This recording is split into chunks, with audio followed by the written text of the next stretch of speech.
আসসালামু আলাইকুম। আমি নুরবানু নূর।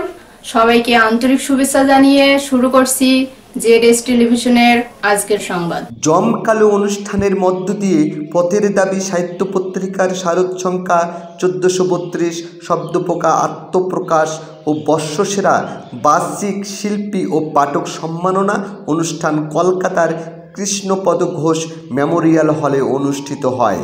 অনুষ্ঠানের আহ্বায়ক ছিলেন পথের দাবি সাহিত্য পত্রিকার সম্পাদিকা বিশিষ্ট কবি মৌসুমী ডিঙ্গাল।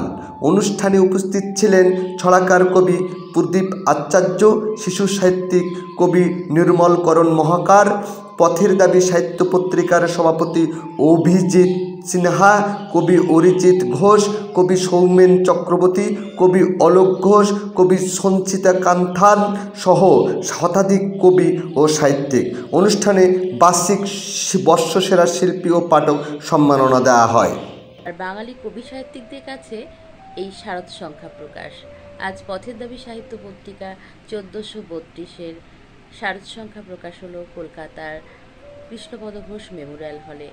শতাধিক কবিকে এই পত্রিকায় জায়গা দিতে পেরে আমরা অত্যন্ত আনন্দিত। পথের দাবি সাহিত্য পত্রিকা আজকের অনুষ্ঠান আমার সত্যি খুবই ভালো লেগেছে।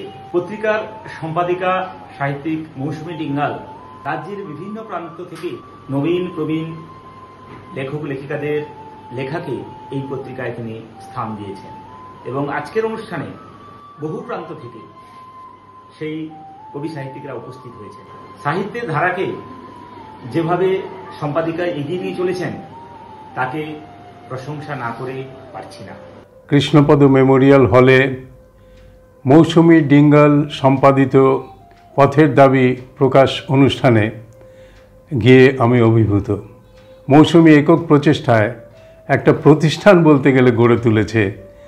এই পত্রিকার উত্তরোত্তর শ্রীবৃদ্ধি কামনা করি।